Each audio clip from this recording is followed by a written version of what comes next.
The ruling Patriotic Front in Zambia says it is consulting on the next course of action concerning the general elections held on Thursday, the 12th of August. Party President Edgar Lungu says the general election in the three provinces were characterized by violence, rendering the whole exercise null and void.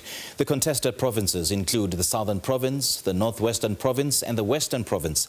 Lungu is contesting that Patriotic Front polling agents were brutalized and chased from polling stations. He says the situation left the ruling party's votes unprotected in the three provinces.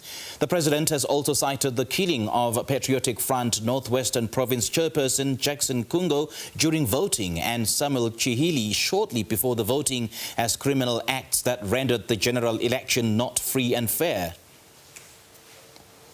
To further discuss the developments in Zambia, let's now invite researcher and political analyst Ringisai Chikohomero, who is joining us now from Pretoria. Ringisai, very good evening to you. Thank you so much for joining us. Welcome to The Globe. Good evening, and thank you for having me. It's not looking good for President Edgar Lungu now, is it? No, not at all. And with all the benefit of incumbency, this is one of an embarrassing moment. He's almost like clutching on straws to try and save his waning legacy. Yeah, since the vote counting is still in progress, can we at this stage, say for sure that he really has lost the election? Not really. I mean, in elections, it's not over until the last ballot has been counted for. So we still have to hold our breath. But what we are seeing from his own side, from his party side and himself, are indicative of someone who is running scared. What is interesting when you look at what has happened so far is his rival is leading by almost the same margin that the rival lost to him in 2016. And it is quite unsettling for him. So his own actions are indicative of where this thing might be going. But can his insinuation that the elections are not free and fair because of the criminal acts in the Northwestern Province, can these allegations or insinuations hold any water? Will they stand in a court of law?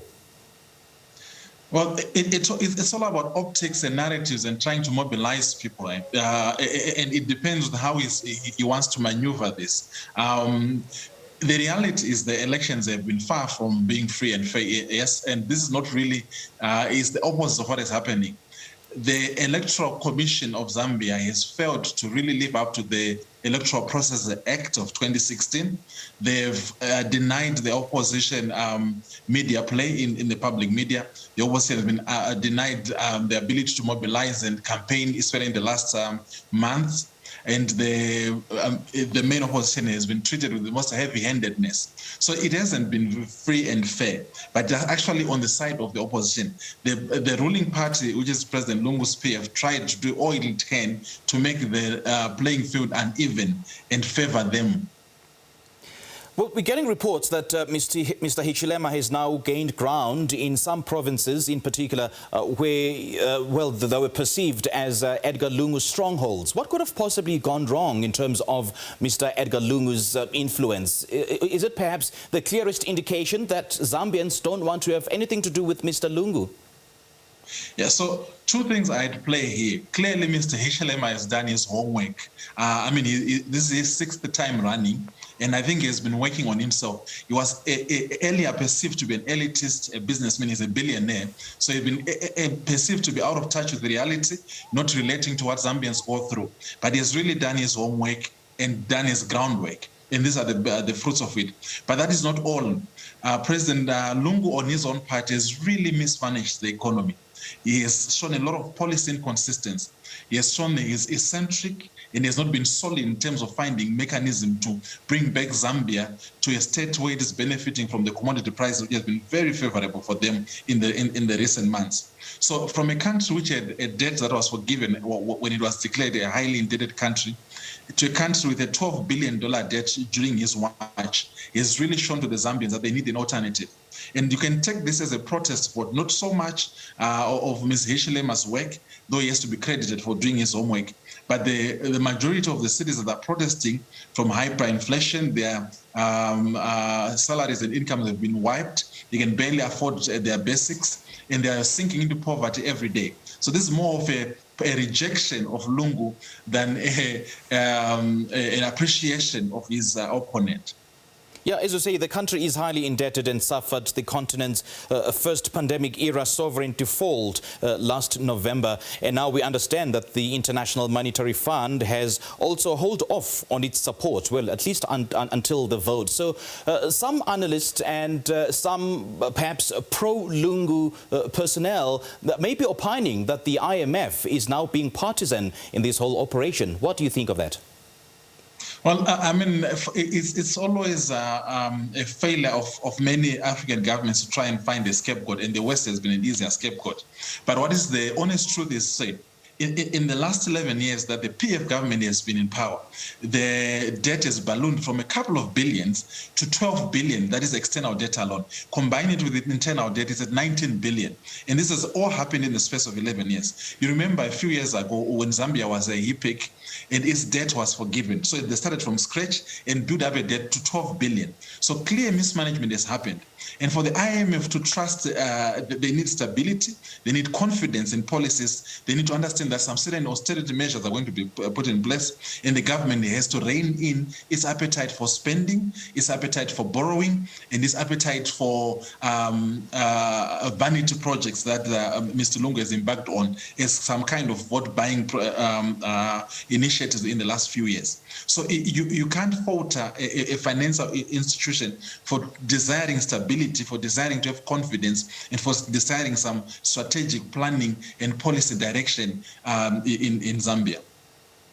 You know, it's not unusual that an aggrieved party in every election, in particular in the African political scene, always cries foul of vote rigging and irregularity, and some often take the legal route and try to contest the election through the courts. And in some instances, the aggrieved party don't normally get the kind of recourse that they want in the courts. So what are some of the options available for incumbent President Edgar Lungu at this particular point?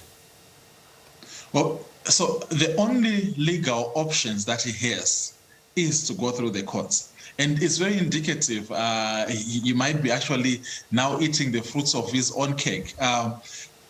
In 2016, when the opposition lost and approached the court, the petition has still not been settled. That is 5 years later. So now the reality is now he's facing the same reality that his own opponent faced when he won.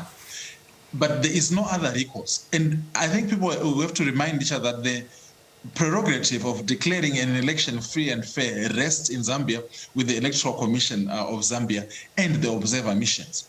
We've already begun to see in some reports from the EU, from Commonwealth, which are speaking to the incumbents' advantage position rather than the opposition's advantage position. So it will be very difficult for Mr. Lungu to prove his case in the next few days, but he has that route open.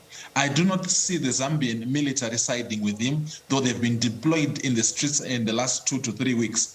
This is not the first time Zambia has changed guard, and is prided as one of those stable democracies in Africa where power has changed, I think 3 times now, seamlessly and without any violence. And what is particularly noteworthy is that the majority of the registered voters was young Zambians. So does this give us an indication of the entire makeup of Zambia's Zambia's political scene in terms of some of the grievances that have been put forth by the Zambians and the government's propensity to deal with some of those issues?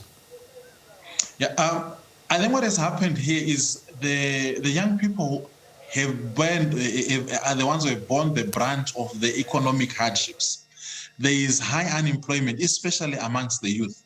There is limited opportunities for gainful economic activities. And they've seen the social space being squeezed and clamped down over the last 5 years. And all these frustrations affect young people more than the elderly. So this is a vote that is really indicative of what has been happening in the economy and in the social and political space, where the young people need a voice and they don't find expression in the current status quo in Zambia.